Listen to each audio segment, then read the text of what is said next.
দৈনিক কয় ওয়াক্ত নামাজ পড়ি আমরা? 5 ওয়াক্ত। দৈনিক কত ঘন্টা সময়? একদিনে একবারে 24 ঘন্টা সময়। কোনো ব্যক্তি যদি 5 ওয়াক্ত নামাজ 5 ঘন্টা হিসাবে আদায় করে, 5 ঘন্টাতে 5 ওয়াক্ত নামাজ এবং বাকি থাকে 19 ঘন্টা, এই 19 ঘন্টায় যদি বিসমিল্লাহির রহমানির রহিম সে একবার আদায় করে, আল্লাহ রাব্বুল আলামিন 24 ঘন্টাকেই ওই ব্যক্তির জন্য প্রতি ঘন্টাকে আমলি ঘন্টা হিসাবে কবুল করে নেয়। বিসমিল্লাহর ফজিলত আছে কি নাই? আছে। এখন বিসমিল্লাহ বলার কিছু ভুল আমরা অনেক সময় কি করি, বলি খাওয়ার সময় বলি ভাই বিসমিল্লাহ করেন, কি বলি? বিসমিল্লাহ করেন বলিনি? এই কথাটা বলা ঠিক না। আবার অনেক সময় বলি কি, ব্যবসা বাণিজ্যের মধ্যে কাজের মধ্যে আমরা বলি আজকে বিসমিল্লাহও করতে পারি নাই। কি করতে পারি নাই? বিসমিল্লাহও করতে পারি নাই। এই কথাটা কি ঠিক? কেউ যদি বলে বিসমিল্লাহও করতে পারি নাই, তাহলে কি বুঝলেন? সে আল্লাহর নাম নিতে পারে নাই। আসলে তো আসলে মানে সে হলো এখনো বিক্রি করে নাই, সে বলতেছে আমি বিসমিল্লাহ করি নাই। এই কথা বলা ঠিক? ঠিক না, কখনো এই কথাগুলো বলবেন না। হাজির মহতারাম, আমি আল্লামা জালালউদ্দিন সুয়ুতী রহমাতুল্লাহ আলাইহি, নাম শুনছেন নি? আল্লামা জালালউদ্দিন সুয়ুতী রহমাতুল্লাহ আলাইহির একটা কিতাব আছে, লুকতুল মারজান ফি আহকামিল জান লিসসুয়ুতী। জালালউদ্দিন সুয়ুতীর নাম শুনেন নাই? কথা কয় না। আল্লামা জালালউদ্দিন সুয়ুতীর নাম শুনছেন নি? এই জালালউদ্দিন সুয়ুতী অনেকগুলো কিতাব লিখছেন, তার মধ্যে একটার নাম হলো লুকতুল মারজান ফি আহকামিল জান লিসসুয়ুতী। এই কিতাবের 142 থেকে 143 নম্বর পৃষ্ঠায় একটা ঘটনা আসছে, একটা হাদিস আসছে। হযরত ওমর রাদিয়াল্লাহু তাআলা সময়ের ঘটনা। এটা কিন্তু একেবারে নতুন, আপনাদেরকে বলছি প্রতি বছর আসলে, প্রতি মাহফিল আসলে আমি নতুন নতুন কিছু দেওয়ার চেষ্টা করি। বিসমিল্লাহর বরকত কেমন সেটা আপনাদেরকে আজকে ইনশাআল্লাহ জানিয়ে যাব।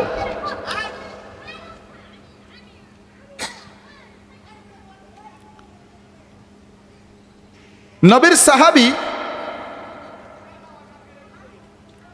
আমর ইবনে মাদি কারাব, সাহাবীর নাম কি? আমর ইবনে মাদি কারাব রাদিয়াল্লাহু তাআলা, নবীর সাহাবী। ওমর রাদিয়াল্লাহু তাআলার খেলাফতের সময় খলিফা হলেন হযরতে, কথা কয় না, হযরতে ওমর, কথা বলবেন, হযরতে ওমর হলেন খলিফা। একদিন তিনি মসজিদে নববীতে সাহাবীদেরকে নিয়ে বসা।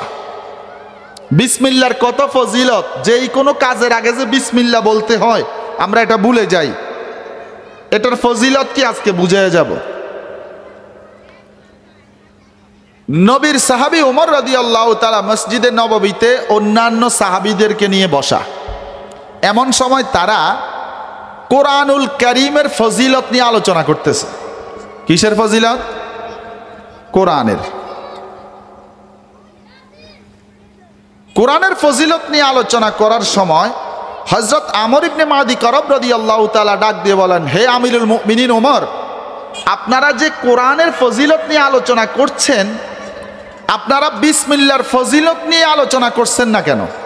সুবহানাল্লাহ কয় না। কিতাবের নাম কি?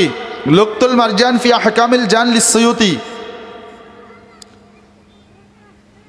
জালালউদ্দিন সুয়ুতীকে চিনে না বাংলাদেশে এমন কোনো আলেমই নাই যার কিতাব না পড়লে আপনি আলেম হওয়ার সুযোগই নাই। কওমি লাইন বলেন আর আলিয়া লাইন বলেন, ওনার কিতাব পড়তে হবে। মুফতি হওয়ার, মুহাদ্দিস হও, যেই হও, মুফাসসির হও, ওনার কিতাব পড়া লাগবে। যেই জালালউদ্দিন সুয়ুতী আমার নবীরে সশরীরে, নবীর ওফাতের পরে সশরীরে 75 বার দেখছে। স্বপ্নে না, স্বপ্নে না, স্বপ্নের হিসাব না, সশরীরে। আমাদের নবী মৃত নবী নাকি জিন্দা নবী? কেন? হায়াতুন নবী, এটা তাবরানী শরীফের মধ্যে হাদিস আসছে, আল আম্বিয়া ওয়া হায়াউন ফি কুবুরিহিম ওয়া ফি রাওয়ায়াতিন ক্বালা ইউসাল্লুন। শুধু আমাদের নবী না, প্রত্যেক নবীরা তাদের কবরে জিন্দা, শুধু জিন্দা না, তারা কবরে নামাজ আদায় করে। সুবহানাল্লাহ, জোরে কানা সুবহানাল্লাহ। মুসলিম শরীফের সহিহ হাদিস, আল্লাহ নবী যেদিন মেরাজ শরীফে যাচ্ছিলেন, যাওয়ার সময় মুসা নবীর কবরের পাশ দিয়ে যাচ্ছিলেন। আনাস রাদিয়াল্লাহু তাআলা থেকে হাদিসটা বর্ণিত। আনাস ইবনে মালিক রাদিয়াল্লাহু তাআলা আনহু قال আতাইতু ওয়া ফি রাওয়ায়াতিন ক্বালা মারারতু আলা মুসা লাইলাতান উসরিয়া বি ইনদা কাতিবিল আহমার ওয়া হুয়া কায়িম ইউসাল্লি ফি কবরিহি, রাওয়াহু মুসলিম। আল্লাহর নবীর সাহাবী আনাস রাদিয়াল্লাহু তাআলা বলেন, আল্লাহর নবী বলেন যে আমি যখন মেরাজ শরীফে যাচ্ছিলাম, যাওয়ার সময় আমি মুসা নবীর কবরের পাশ দিয়ে যাইতেছিলাম, আমি দেখি মুসা নবী তার কবরের মধ্যে দাঁড়াইয়া দাঁড়াইয়া সালাত আদায় করতেছে।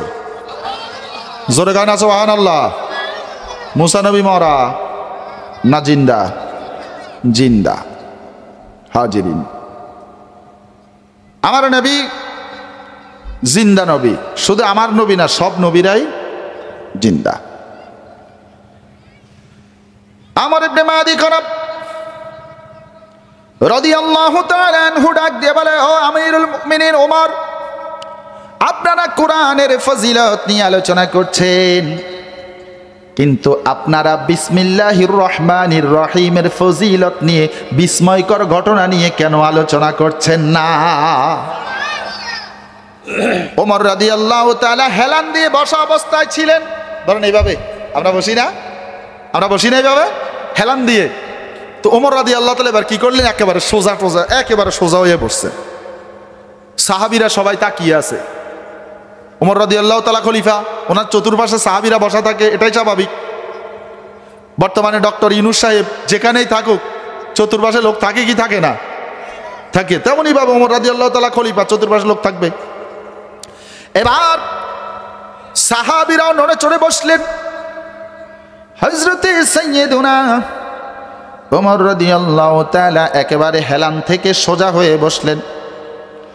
সোজা হয়ে বসে ওমর রাদিয়াল্লাহু তাআলা ডাক দেয়, ও আমর ইবনে মাদি কারাব, আমর রে, তুমি আমাকে বিসমিল্লাহর ফজিলত, বিসমিল্লাহর বিস্ময়কর যেই কোনো ভালো একটা সুন্দর ঘটনা শোনাও। সুবহানাল্লাহ।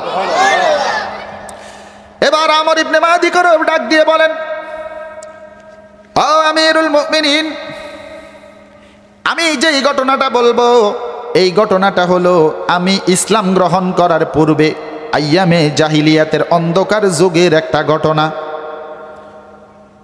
যেই ঘটনাটা আমাকে মুসলমান হইতে বেশি প্রভাবিত করেছে, যেই ঘটনাটার কারণে আমি বেশি মুসলমান হয়েছি। আমর ইবনে মাদি কারাব ডাক দিয়ে বলে, আমিরুল মুমিনিন, ও সাইয়্যিদুনা ওমর,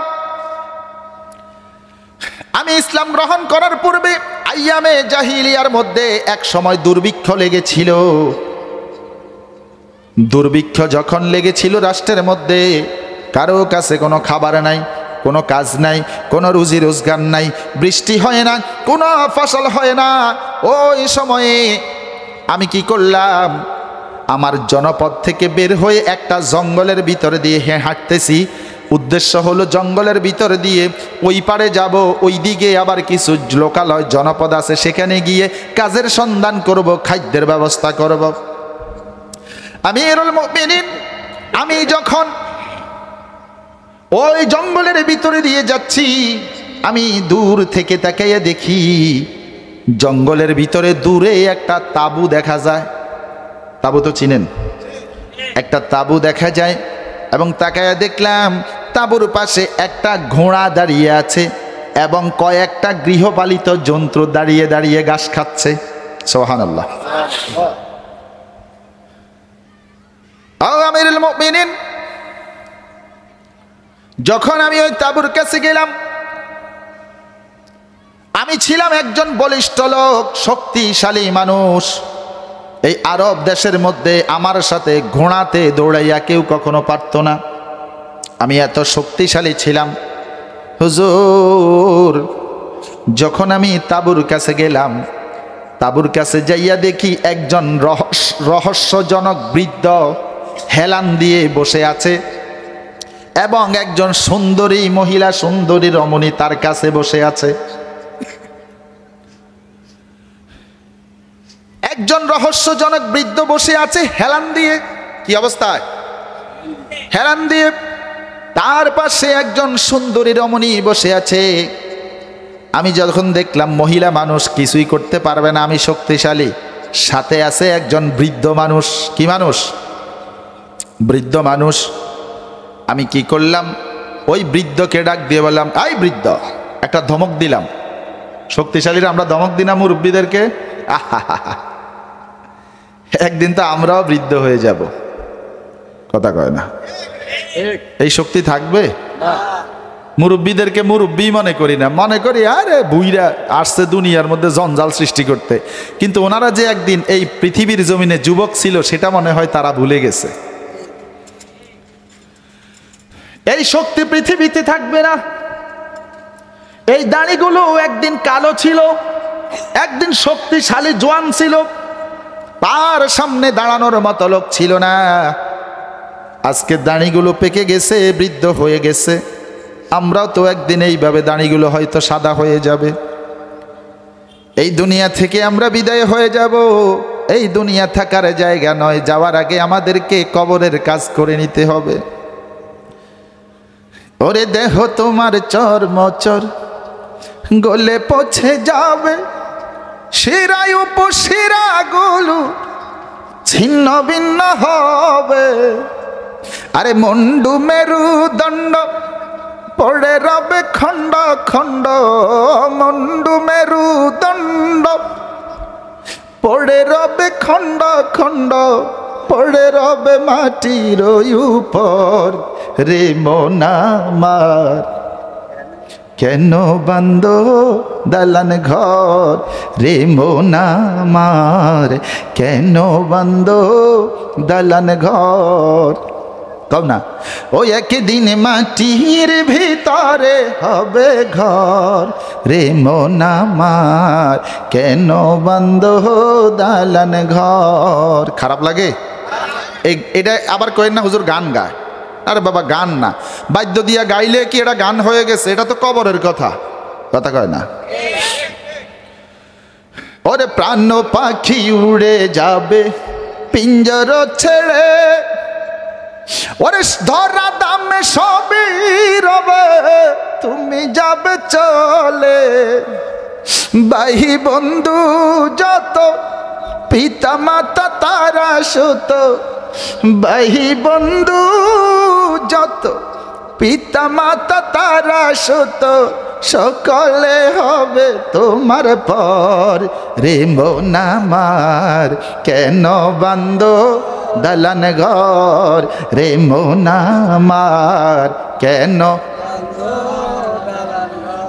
ওই একদিন মাটির ভিতরে হবে ঘর, রে মন আমার কেন বান্ধ দালান ঘর, রে মন আমার কেন বান্ধ দালান ঘর। আমার বন্ধু আমর ইবনে মাদি করব, উনি বললেন আমি তখন শক্তিশালী, চিন্তা করলাম বৃদ্ধ মানুষ আমার সাথে পারবে না। আমি একটা ধমক মারলাম, এই বৃদ্ধ, তোমার কাছে যা কিছু আছে আমাকে দিয়ে দাও। মানে ডাকাতি, বাংলা কথা কি? পরবর্তীতে নবীর সাহাবী, এটা ইসলাম গ্রহণের আগের কথা। আবার কয়েন না, নো সাহাবীরা ডাকাতি করছে, ওটা বলা যাবে না। ওয়াজ বলছে না, পুরা ওয়াজ না শুনে যায়েন না, প্যাঁচ লাগাই দিয়েন না যে হুজুর একটা আসছে গোলাপশাহ মসজিদের ইমাম সাহেব, তারপরে শাহজাহানপুর কমলাপুর শাপলা মসজিদের খতিব সাহেব, ওই নারিন্দা কামিল মাদ্রাসার শিক্ষক, ওই বেটা আইসা কি কয়া গেছে, সাহাবীরা নাকি ডাকাতি করছে। লাগবো নি প্যাঁচ? কথা কয় না, প্যাঁচ লাগবে। হযরত আমর ইবনে মাদি করব ডাক দিয়ে বলে, হুজুর, আমি ডাক দিয়ে বললাম, এই বৃদ্ধ, একটা ধমক দিয়ে বললাম তোমাদের কাছে যা কিছু আছে আমাকে দিয়ে দাও। তার কারণ হলো দেশে দুর্ভিক্ষ চলতেছে, আমার ঘরে কোনো খাদ্য নাই, আমার ঘরে কোনো খাদ্য নাই।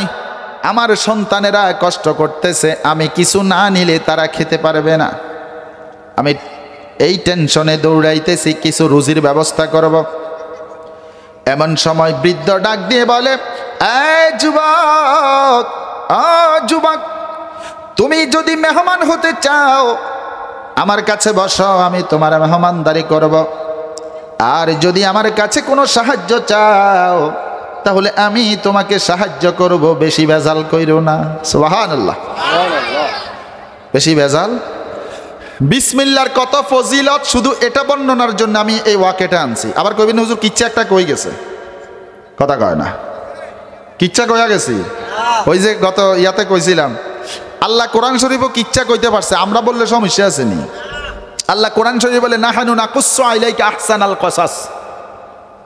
সূরা ইউসুফের মধ্যে কিচ্ছা কইয়া গেছে না? বাবারে, ওয়াজের মধ্যে মানুষকে ঘর থেকে এনে বসানো, এখানে 3 ঘন্টা 2 ঘন্টা বসাইয়া রাখা এত সহজ বিষয় না। এখানের মধ্যে কিতাবের রেফারেন্স দেওয়া লাগবে, গজল গাওয়া লাগবে, জিকির করা লাগবে, শান গাওয়া লাগবে, কিচ্ছা গাওয়া লাগবে, মাঝে মাঝে সুরে সুরে একটু ওয়াজও করা লাগবে। সব কিছু মিলে দিলে কইবেন না ওয়াজটা জমছে। আর যদি খালি একদিকে আরবিতে পরপর করি, সাধারণ মানুষ কোনো মজা পাবে না, আলেমরা মজা পাবে। আবার শুধু কাহিনী কইয়া গেলে পাবলিক মজা পাবে, সাধারণ মানুষ আলেমরা মজা পাবে না। সব মিলাইয়া দিতে হবে, কথা কয় না? এই ওয়াকিয়াটা কিন্তু আমি বানাই না, এটা জালালউদ্দিন সুয়ুতির কিতাব লুকতুল মারজান ফি আহকামিল জান লিসুয়ুতি। আমার বন্ধু, এবার ওই বৃদ্ধ ডাক দিয়ে বলে, যুবক, যদি তুমি সাহায্য চাও আমি তোমাকে সাহায্য করব, আমার এখানে ভেজাল কইরো না। এবার আমর ইবনে মাদিকা রাদিয়াল্লাহু তাআলা আনহু ডাক দিয়ে বলেন, তখন আমি তাকে আরেকটা ধমক মারলাম, এই ভেজাল কইরো না, সাবধান সাবধান সাবধান, যা কিছু আছে আমার কাছে দিয়ে দাও, না হলে তোমাদের বেশি ভালো হবে না। সুবহানাল্লাহ কইতেন না? আমার বন্ধু, এই কথা বলার সাথে সাথে বৃদ্ধটা অনেক কষ্ট করে দাঁড়াইছে। আমাদের বৃদ্ধরা দাঁড়াইতে কষ্ট হয় না? এই আপনারা কি মনোযোগ আছে? হাত তোলেন তো, হাত তোলেন তো। আছেন আপনারা? আছেন? আর 2 হাত তোলেন, 2 হাত তোলেন। আর বৃষ্টি দিয়ে অনেক কষ্ট করে আইছি, আপনারা বেশি কষ্ট করেন, আস্তে আস্তে আসছেন। হাত লাড়া দেন। এই কি রে, এই হাত নামছে কার? হাত ওটা। মাশাল্লাহ মাশাল্লাহ, এটা তাকবীর। মানে ওই সময় তো এত মানুষ ছিল না, বাইরের হেদেরকে জানান দেওয়া দরকার আসেনি? আসেনি? আছে আছে আছে। নারে তাকবীর। সামনে না আওয়াজ, পিছনে এরা কি করছে? এই সময় কি পান্তা ভাত? শীতকালে পান্তা ভাত খাইয়ে আইছে এরা? হ্যাঁ, পান্তা ভাত খাইছেন নাকি? আওয়াজ হবে নি?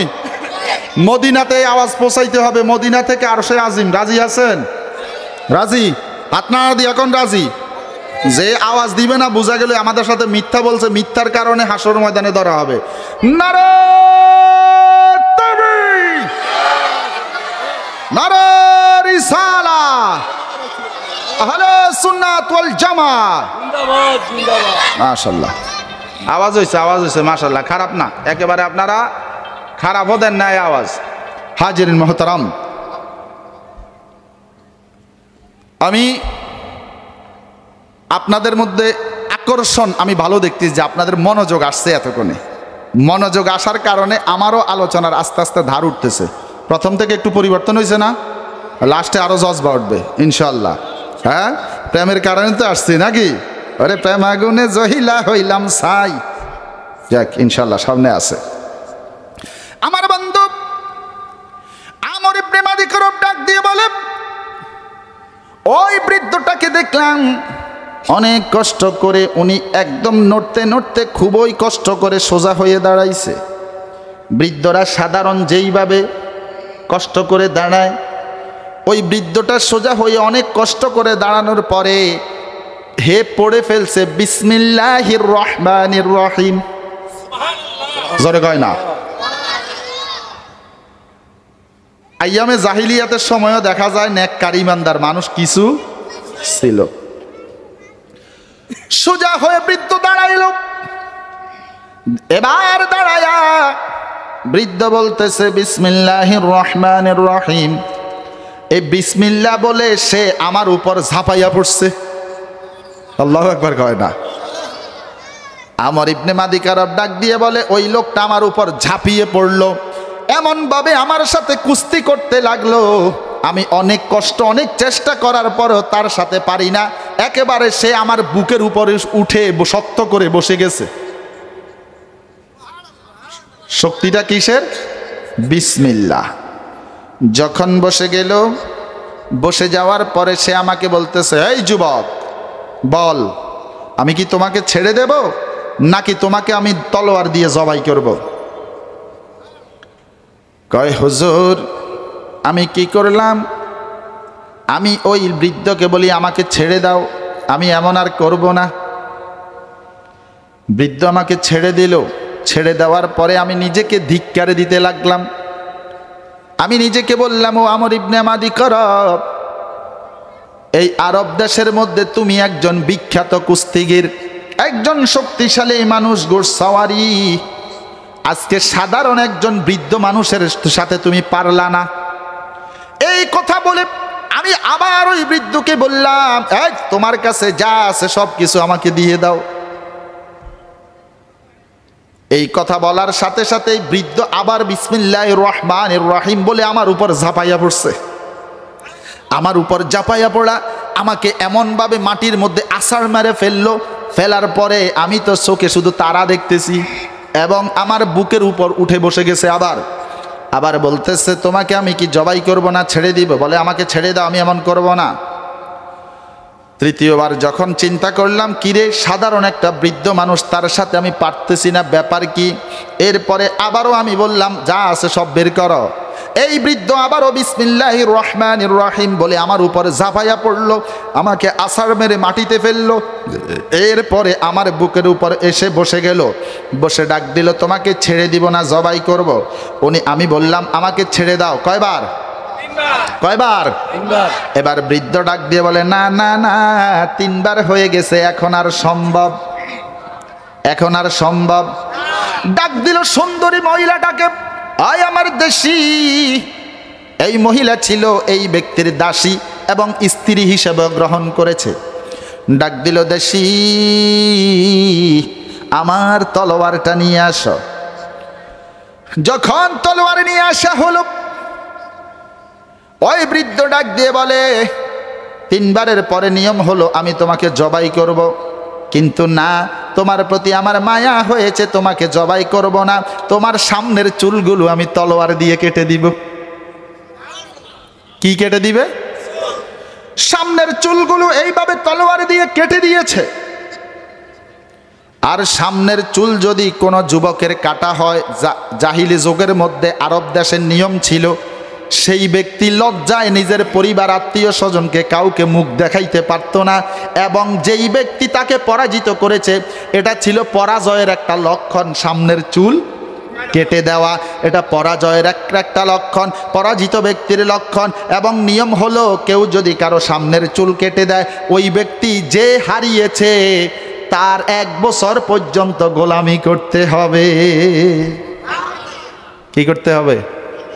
গোলামি। ওয়াজ কি মনে আসতেছে, বুঝে আসতেছে? আমি বুঝছি আপনাদের এখন মনোযোগ আছে এটার ভিতরে, কারণ আমরা তো মানুষ, খালি একটা কাহিনী শুরু করলে ওটার ভিতরে ঢুকে যাই। কাহিনী শোনা উদ্দেশ্য না, উদ্দেশ্য হলো বিসমিল্লাহর বরকত। আমাকে যে আমলের আলোচনা করতে বলছে আজকে, তাকওয়ার আলোচনা, আমি কি এটার ভিতরে আসি তো নাকি? আমার বন্ধু, এবার আমর ইবনে মাদি কারব ডাক দিয়ে বলে, আমি নিতান্তই কোনো উপায়হীন হয়ে ওই ব্যক্তির 1 বছরের গোলামি করলাম। কত বছর? 1 বছর গোলামি করলাম। 1 বছর গোলামি করার পরে যেদিন সময় শেষ, আমার ছুটি হওয়ার কথা, 1 বছরের গোলামি শেষ, ওই শেষ দিনে ওই বৃদ্ধ আমাকে ডাক দিয়ে বলে, আমার চলো আজকে তোমাকে নিয়ে আমি একটু উপত্যকার মধ্যে যাব। বৃদ্ধ আমাকে নিয়ে উপত্যকায় চলে গেলেন। সেখানে যাওয়ার পরে বৃদ্ধ সেখানে গিয়ে অনেক উঁচু আওয়াজে জোরে জোরে বলতে লাগলেন, বিসমিল্লাহির রহমানির রহিম। সুবহানাল্লাহ। বিসমিল্লাহ বলার সাথে সাথে সেখানের মধ্যে যত পাখিরা ছিল সমস্ত পাখিগুলি উড়ে চলে গেল। এরপরে ওই বৃদ্ধ আবার জোরে বিসমিল্লাহির রহমানির রহিম বলল।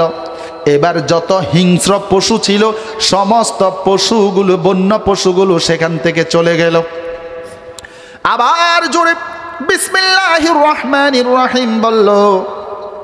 3 নম্বরে যখন বিসমিল্লাহ বলল, গুহার ভিতর থেকে ভয়ঙ্কর খেজুর গাছের ঢালের মতো লম্বা এমন এক পশমওয়ালা জিন সেখান থেকে বের হলো। কি বের হইছে? জিন বের হইছে। গায়ে আছে পশম, গায়ে কি? আর আমাদের নোয়াখালীকে হসম কি বলে? চাঁদপুরের দক্ষিণ সাইড, কুমিল্লার দক্ষিণ সাইড, নোয়াখালী, ফেনী, লক্ষ্মীপুর, জিনের গায়ে হসম। কি কয়নি? আচ্ছা, যাক, সাক্ষী আছে। আমার বন্ধু, ওই ফসমওয়ালা জিনটা যখন বের হলো, ওই বৃদ্ধ ডাক দিয়া বলে, ও আমার ইবনে মাদি কারাব, এই জিনটা এখন আমার সাথে লড়াই করবে, আমার সাথে জিনের সাথে যুদ্ধ হবে। নারায়ে তাকবীর, নারায়ে তাকবীর। কেউ পিসা হুজুর আসছে, মুক্তার রাজা মাসুমি সাহেব আমাদের বড় ভাই আসছে। তো আপনাদের তো পিসা অনেকের, তো তাকবীরটা তো আসতে দিলেন কারে? কিরে বাবা, জোরগান নারায়ে তাকবীর, নারায়ে রিসালাহ, আহলে সুন্নাত ওয়াল জামাত, হযরত মাওলানা মুফতি মুক্তার রাজা মাসুমি সাহেব, হযরত মাওলানা মুফতি মুক্তার রাজা মাসুমি সাহেব। প্রধান বক্তার আগমন, প্রধান বক্তার আগমন।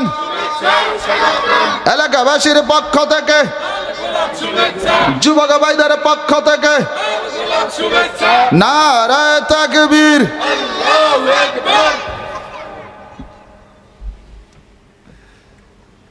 আপনারা আসেননি, খালি আছিল। যাক, আলহামদুলিল্লাহ কিছুটা আগাইছি। না, আরো আসবে ইনশাল্লাহ। আপনারা বইরাই দিয়ে যাবো, একেবারে মাঠ বইরা ইনশাল্লাহ চেষ্টা করব। প্যান্ডেল যতটুকু করছে অতটুকু হওয়ার চেষ্টা করবো ইনশাল্লাহ। নাকি সাইডা দিতাম? ঘটনা কি চলবে নাকি হুজুরকে দিয়ে দিব? আপাতত চলুক। হুজুরের মুরিদেরা কথা কয় না, কয় আমার আমাকে হুজুরের যদি না করে তাহলে তো এটা আদব হইল না। হ্যাঁ, ঠিক আছে, আদব রক্ষা করুন অবশ্যই। পীর মুর্শিদের সাথে আদব রক্ষা করতে হবে। হাজির মুহতারাম, এবার আমর ইবনে মাদি কারাব ডাক দিয়ে বলে, ওই বৃদ্ধ আমাকে ডাক দিয়ে বলল, আমার এখন এই জিনটার সাথে আমার লড়াই হবে। কি হবে? কিতাবের নাম কি? লুকতুল মারজান ফি আহকামিল জান লিসুয়ুতি, 142 নম্বর পৃষ্ঠার মধ্যে ওয়াকে এটা আসছে। আমার ডাক দিয়ে বলে, যখন লড়াই হবে, ওই বৃদ্ধ মানুষটা আমাকে ডাক দিয়ে বলে, আমর রে, 1 বছর পর্যন্ত আমার গোলামি করেছো তুমি, সেই জন্য আমার উপর মনে কষ্ট রাখো না, এবং আজকে তুমি আমাকে এখানে একটু সহযোগিতা করবা। সুবহানাল্লাহ কয় না? আরো জোরে গান। কি সহযোগিতা? জিনের সাথে আমার লড়াই হবে, সেখানে তোমার একটু সহযোগিতা লাগবে। কি সহযোগিতা?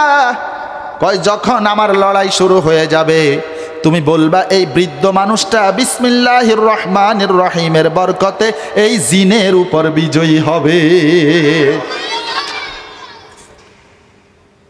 লড়াই শুরু হয়ে গেল রে। জিন এবং বৃদ্ধ দুইজনে লড়াই করতেছে। করতে করতে করতে করতে যখন বৃদ্ধ জয়লাভ হওয়ার অবস্থা, এমন সময় আমর ইবনে মাদি কারব ডাক দিয়ে বলে, লাত এবং উজ্জার খাতিরে, অর্থাৎ কাবাগরের যে মূর্তি, ওই মূর্তির খাতিরে এই বৃদ্ধ জিনের উপর জয়লাভ করবে। ওরে নাউজুবিল্লাহ করা, সুবহানাল্লাহ। লাত এবং উজ্জা দুইটা কি? মূর্তি, ওদের দেবতা। লাত এবং উজ্জার খাতিরে এই বৃদ্ধ জিনের উপর জয়লাভ করবে। এই কথা বলার সাথে সাথে জিনে বৃদ্ধকে আসার মাইরা নিচে ফেলাই দিছে। তাকে বলছে কি? বিসমিল্লাহির রহমানির রহিমের খাতিরে যেন সে জয়লাভ করে। সে বলছে উল্টাটা, জিন জয়লাভ করে ফেলছে। জয়লাভ করার পরে জিন তাকে ছেড়ে দিল, আবার লড়াই হবে। যখন ছেড়ে দিছে, বৃদ্ধ উঠে আমর ইবনে মাদি কারব নবীর সাহাবীকে এমন জোরে এক চটকনা মারছে, কয়ের দিনের সূর্যের আলোর মধ্যে মনে হয় আমি আকাশের তারা দেখতেছি, এরকম এক চটকনা মারছে। মনে হয় মাথা পড়ে যাবে, এমন জোরে একটা চটকনা মারছে। কয় এই ভুল আর করবি? কয় না না না, আর করতাম না। কি বলবি? যে বিসমিল্লাহির রহমানির রহিমের খাতিরে জয়লাভ করছে। বন্ধু,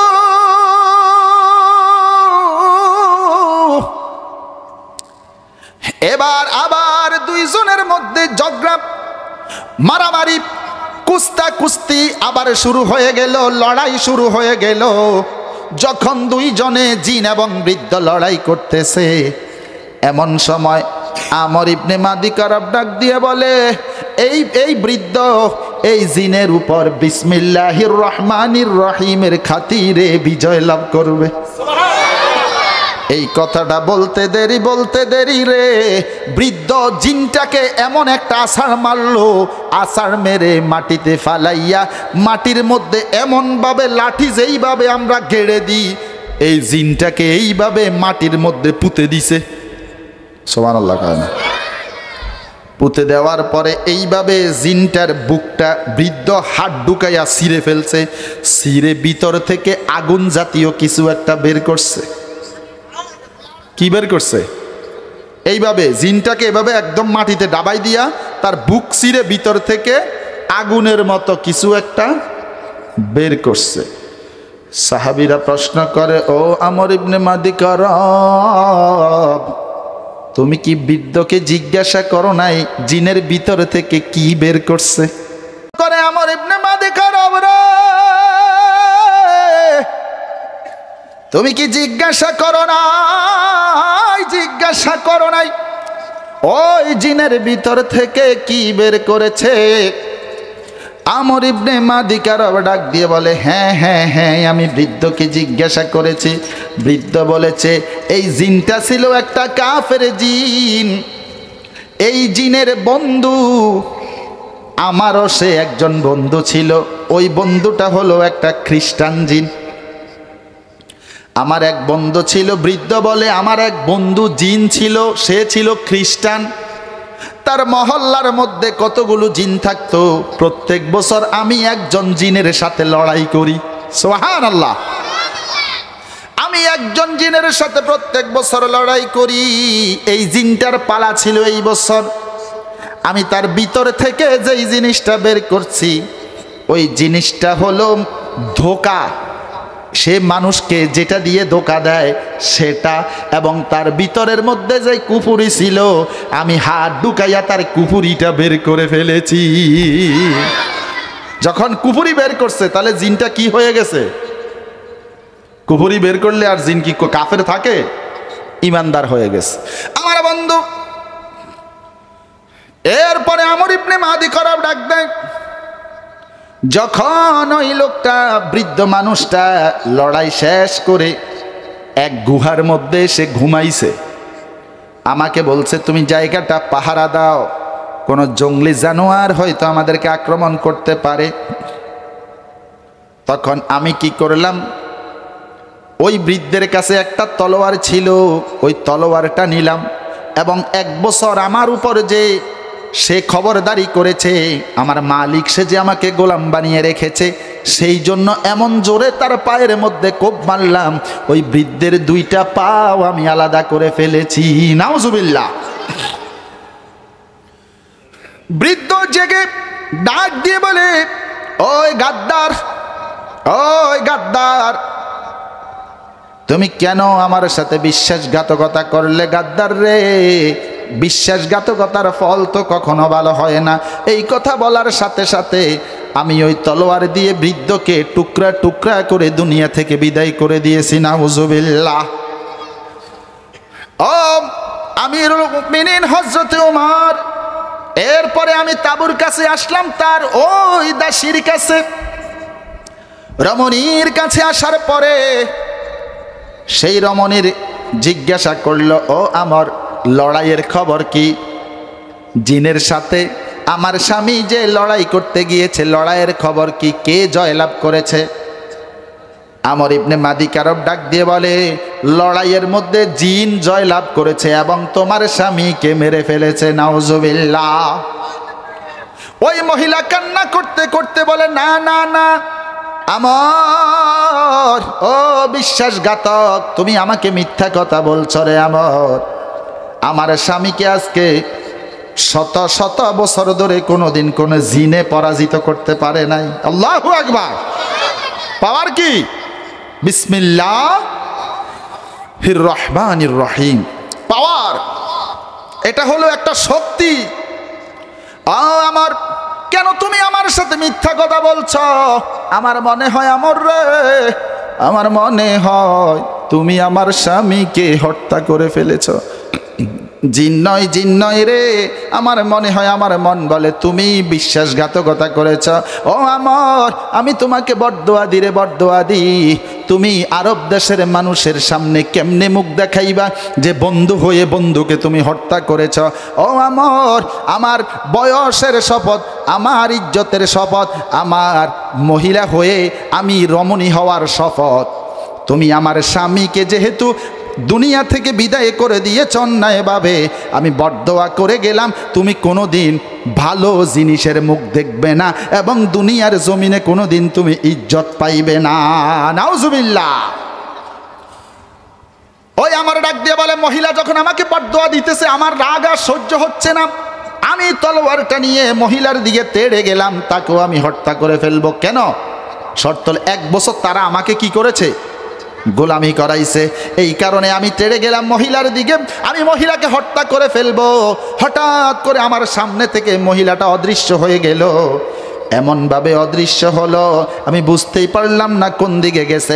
আমার মনে বলে, মনে হয় তাকে মাটি 2 ভাগ হয়ে মনে হয় মাটি গ্রাস করে ফেলেছে, কোনোদিন আর তার খবর পেলাম না। ও বন্ধু, বিসমিল্লাহির রহমানির রহিমের এমন পাওয়ার, এমন পাওয়ার, এমন পাওয়ার। খালিদ বিন ওয়ালিদ নবীর সাহাবী, যুদ্ধের ময়দানে যেতেন, ওনাকে যদি বিষ দেওয়া হতো, উনি বিষটা বিসমিল্লাহির রহমানির রহিম বলে এইভাবে খেয়ে নিতেন। বন্ধুরে, এক যুদ্ধের ময়দানে গেছে খ্রিস্টানদের সাথে যুদ্ধ করতে, খালিদ বিন ওয়ালিদ নবীর সাহাবী। সেখানে যাওয়ার পরে এক পাদ্রী মারাত্মক প্রকারের একটা বিষ আনলো। সাহাবীরা বলল, ও খালিদ বিন ওয়ালিদ নবীর সাহাবী সেনাপতি, আপনি কিন্তু সাবধানে থাকবেন। কেন? কাফেররা যদি এমনে না পারে, তারা কিন্তু আপনাকে বিষ খাওয়ায় মেরে ফেলবে। খালিদ বিন ওয়ালিদ ডাক দিয়ে বলে, তোমাদের বিষের কত শক্তি আছে? আরবিদের বিষ তো খাইছি, এবার আজমিদের বিষও খাইয়া চাই, সেটা কেমন শক্তিশালী কিনা। যখন ওনার সামনে বিষ আনা হলো, উনি বিসমিল্লাহ বলে বিষ খেয়ে ফেলছে। সুবহানাল্লাহ কয় না? খাওয়ার পরে কিছুই হয় নাই। এমন সময় ওই এলাকার মধ্যে একজন পাদ্রী ছিল। পাদ্রী চিনেন তো? ফাদার, খ্রিস্টানদের ফাদার, ধর্মগুরু। ওই পাদ্রীর কাছে মারাত্মক ধরনের একটা বিষ ছিল, যেই বিষটা খাওয়ার সাথে সাথে 1 ঘন্টার মধ্যে মানুষ দুনিয়া থেকে বিদায় হয়ে যায়। এত পাওয়ারশালী একটা বিষ। এই বিষটা হযরত খালিদ বিন ওয়ালিদের কাছে আনা হলো। খালিদ বিন ওয়ালিদ বলে, এটা কি? কয়, এটা এমন বিষ 1 ঘন্টার ভিতরে মৃত্যু। কয়, দাও। নবীর সাহাবীর পাওয়ার কিন্তু এত কম না। সুবহানাল্লাহ। নবীর সাহাবীর পাওয়ার এত কম না যে 1 ঘন্টার ভিতরে দুনিয়া থেকে বিদায় হয়ে যাবে বিষ খাইয়া। নবীর সাহাবীর পাওয়ার কম না বেশি? জোরে কয় না? আমার বন্ধু, খালিদ বিন ওয়ালিদের কাছে যখন ওই বিষটা আনা হলো, খালিদ বিন ওয়ালিদ রাদিয়াল্লাহু তাআলা আনহু ওই বিষটা খাইলেন। খাওয়ার আগে পড়লেন, বিসমিল্লাহি ওয়া বিল্লাহি রাব্বিল আরদিস সামাওয়াতি বিসমিল্লাহিল্লাযী লা ইয়াদুররু মা ইসমিহি দাউন। এই দোয়া পড়ে সাথে সাথে বিষটা খেয়ে ফেলছে। খাওয়ার সাথে সাথে দেখে যে বিষটা পানির মতো শরীরে কাজ করছে, কোনো বিষের প্রতিক্রিয়া দেখায় নাই। এবং খালিদ বিন ওয়ালিদ ডাক দিয়ে বলে, ও আমার সাহাবীরা রে, ও আজমিরা, ও খ্রিস্টানেরা, শুধু এই বিষ কেন, এই বিষ কেন? পৃথিবীর যত শক্তিশালী বিষ আছে সমস্ত বিষগুলো যদি একসাথ করে আমি খালিদ বিন ওয়ালিদকে তোমরা দিয়ে দাও, আমার মাওলার বিসমিল্লাহির রহমানির রহিমের খাতিরে তোমাদের সমস্ত বিষগুলো পানি হয়ে যাবে। আল্লাহু আকবার। নবীর সাহাবীদের পাওয়ার আছে কি নাই? নবীর আশেকের পাওয়ার আছে কি নাই?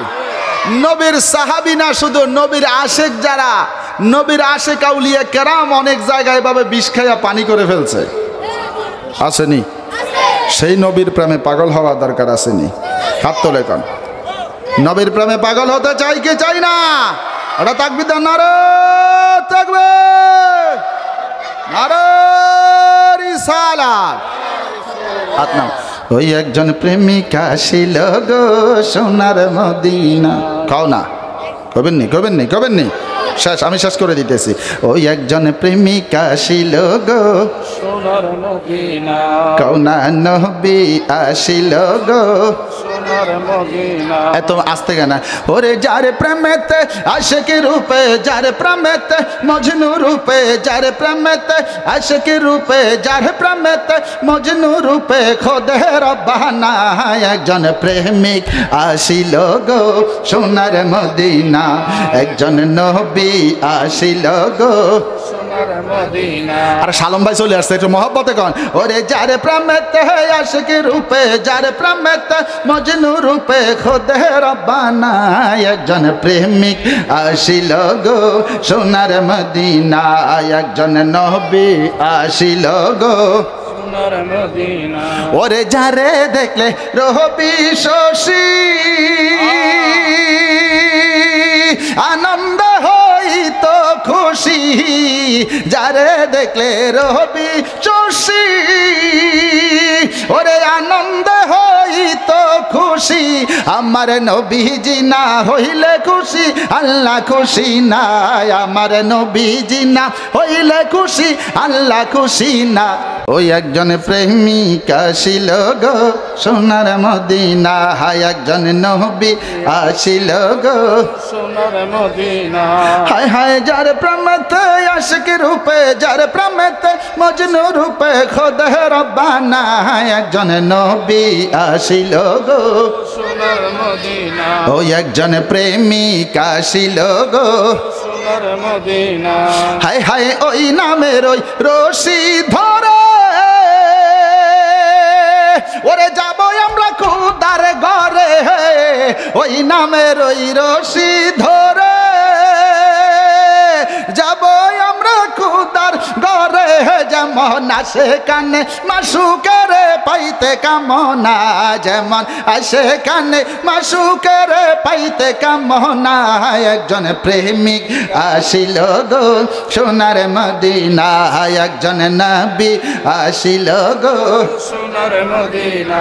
হায় হায় যার প্রেমেতে মজনু রূপে, যার প্রেমেতে মজনু রূপে খোদে রব্বানা, একজন নবী আসিল গো সোনার মদিনা।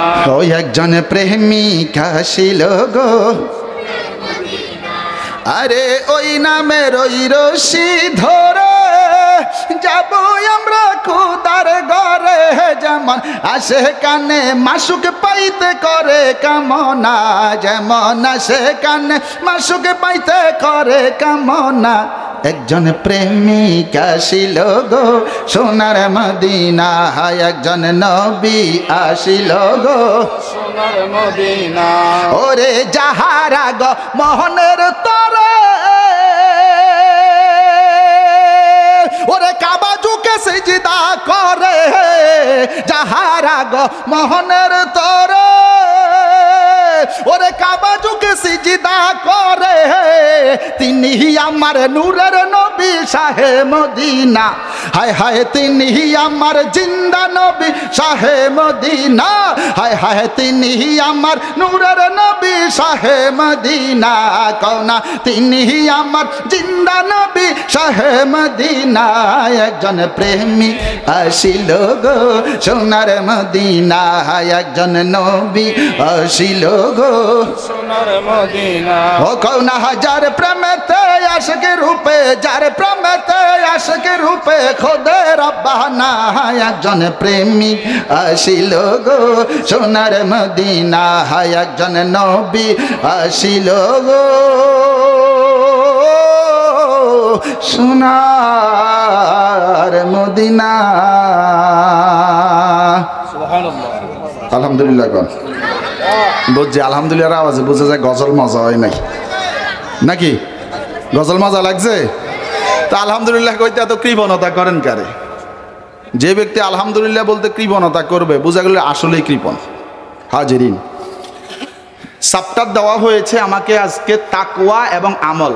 আমি যে বিসমিল্লাহর আমল নিয়ে আলোচনা করেছি, আপনারা কি কিছু বুঝতে পারছেন? তো যদি বিসমিল্লাহ আপনি যদি বলতে ভালো না লাগে, তাহলে মনে করেন আপনার আমলের মধ্যে ঘাটতি আছে। আমলের ঘাটতি আস্তে আস্তে ইমানের ঘাটতির দিকে নিয়ে যায়। হাজিরিন, সংক্ষিপ্ত একটা কথা বলে আমি শেষ করে দেব। ঈসা নবীর সময়ের ঘটনা। কোন নবী? ঈসা নবী। ঈসা নবীর সময়ে ঈসা নবী একদিন একটা কবরের সাইড দিয়ে যাইতেছে। কিসের সাইড? কবরের পাশ দিয়ে যাইতেছে। যাওয়ার সময় দেখে একটা কবরের মধ্যে খুবই আযাব হচ্ছে। তো ঈসা নবী চলে গেছেন। কিছুক্ষণ পরে আবার ফিরে আসছেন। আসার সময় দেখে কবরের ভিতরে নূর জ্বলতেছে। সুবহানাল্লাহ। আহা, সুবহানাল্লাহর আওয়াজও বের হয় না। যাওয়ার সময় দেখলেন কবরে আযাব, আসার সময় দেখলেন কবরে নূর। তো সুবহানাল্লাহ কইতে কষ্ট হয়, জোরে কোন সুবহানাল্লাহ। এবার ঈসা নবী আল্লাহকে ডাক দিছে, মাওলা গো, এর হাকিকত কি, এর হিকমত কি, কারণ কি? একটু আগে কবরে দেখলাম এখানের মধ্যে আযাব, এখন দেখি নূর। আমার মাওলা ঈসা নবীকে ডাক দেয়, ঈসা রুহুল্লাহ গো, যখন এই ব্যক্তি দুনিয়া থেকে কবরে চলে যায়, যাওয়ার সময় দুনিয়া থেকে যখন সে ইন্তেকাল করে কবরে যায়, যাওয়ার সময় তার স্ত্রী পোয়াতি ছিলেন, প্রেগনেন্ট ছিলেন, সন্তান সম্ভবা ছিলেন। যখন লোকটা দুনিয়া থেকে চলে গেল, তখন তার সন্তান দুনিয়াতে আসছে। দুনিয়াতে আসার পরে সন্তান একটু বড় হয়ে আজকেই সে মুক্তবে গেছে। মুক্তবে যাইয়া শেষ, তার হুজুর, তার ওস্তাদ তাকে সর্বপ্রথম পড়াইছে বিসমিল্লাহির রহমানির রহিম। বিসমিল্লাহ পড়ছে সর্বপ্রথম। বিসমিল্লাহ পড়ার পরে আমি মাওলার রহমতের সমুদ্রে ঢেউ খেলে গেল। আমি মাওলার রহমতের সমুদ্রে জোয়ার উঠল। ও আল্লাহর নবী, আমার নবী ঈসা, আল্লাহ ডাক দিয়া বলেন, এই লোকটা আমি মাওলাকে, আমি মাওলার নাম নিয়ে বলতেছে আমি রহমান, আমি রহিম। সে বলে আমি রহমান, আমি রহিম, বিসমিল্লাহির রহমানির রহিম বলতেছে। যেই ব্যক্তি বিসমিল্লাহির রহমানির রহিম কবরের মধ্যে তার আযাব হচ্ছে, যেই ব্যক্তির কবরে আযাব হচ্ছে, অথচ তার সন্তান কবরের উপরে বিসমিল্লাহির রহমানির রহিম পড়তেছে। তা আমি মাওলা আমার যখন রহমতের সমুদ্রে জোয়ার উঠল, আমি মাওলা ভাবলাম যে এমন একজন ব্যক্তির সন্তান আমি মাওলাকে রহমান রহিম বলতেছে, আমি মাওলার বিসমিল্লাহির রহমানির রহিম পড়তেছে, এমন এক সন্তান বিসমিল্লাহ পড়ে যার বাবাকে আমি কবরের নিচে, মাটির নিচে শাস্তি দিচ্ছি। ও ঈসা, যখন আমি চিন্তা করলাম যে আমার বান্দা নিচে শাস্তি পাচ্ছে, অথচ তার সন্তান উপরে বিসমিল্লাহ পড়তেছে, আমি আল্লাহ রাব্বুল আলামিনের শান, আমি আল্লাহ রাব্বুল আলামিনের মান নিয়ে আমার একটু চিন্তা হলো যে আমার শান তো এত ছোট নয়। সুবহানাল্লাহ, সুবহানাল্লাহ। আমার রহমান রহিম নামের ইজ্জত তো এত কম নয়। আমি আল্লাহ রাব্বুল আলামিন তার সন্তান বিসমিল্লাহ পড়ার কারণে আমি আল্লাহ রাব্বুল আলামিন তার বাবার কবরটাকে জান্নাতের বাগান বানায়া দিলাম এবং তার জীবনের সমস্ত গুনাহগুলো মাফ করে দিলাম। আপনাদের সন্তানেরা যদি এইভাবে বিসমিল্লাহ পড়ে, আপনারা যদি বিসমিল্লাহ পড়েন, বলেন তো মা বাবার কবর আযাব বন্ধ হবে কি হবে না? হবে। আল্লাহ বন্ধ করতে পারেন কি পারেন না? এই জন্যে বাবা সময় আছে, সময় আছে, আসলে বেশি সময় নেই। সময় আছে আছে মনে করে আসলে আমরা দেখি সময় বেশি নাই। আমি বলেছিলাম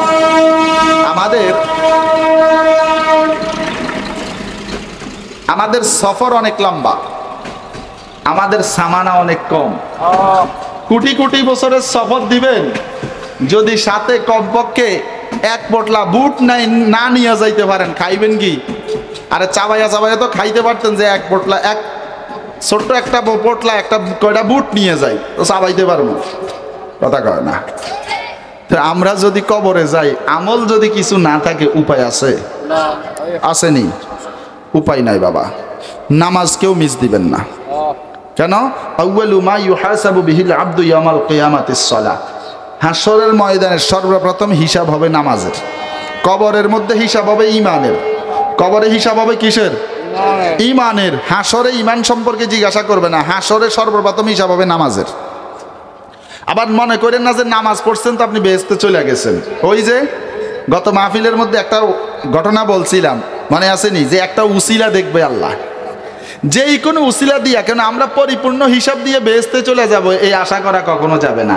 আল্লাহকে পরিপূর্ণ হিসাব দিলে জাহান্নাম ছাড়া আমাদের কপালে কিচ্ছু নাই, কথা কয় না? আসেনি কপালে আর কিছু আছে জাহান্নাম ছাড়া? তাইলে আমাদেরকে পরিপূর্ণ হিসাব দিয়ে আমরা যেতে পারবো না। আল্লাহর দয়া পেয়ে আমরা যে কোনো একটা উসিলা হিসাবে হয়তো আমরা জান্নাতে যেতে পারি।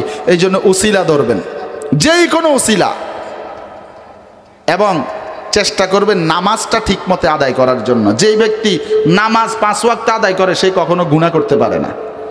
যে নামাজ 5 ওয়াক্ত সহিভাবে আদায় করে সে পাক পবিত্র হয়ে থাকে সব সময়।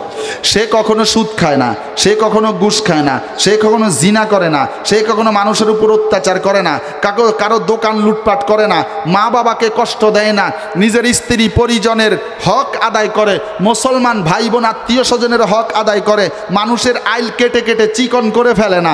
যেই ব্যক্তি নামাজ পড়বে সেই ব্যক্তি অবশ্যই সব সময় হক হালালিভাবে চলার চেষ্টা করে থাকে, ঠিক কিনা? হাজির মোহতারাম, তো আমরা ইনশাল্লাহ কি চেষ্টা করবো? ইনশাল্লাহ, কথা বলি ইনশাল্লাহ চেষ্টা করবে। ওটা থাকবে না, নারে থাকবে, নারে রিসালা, মারহাবা।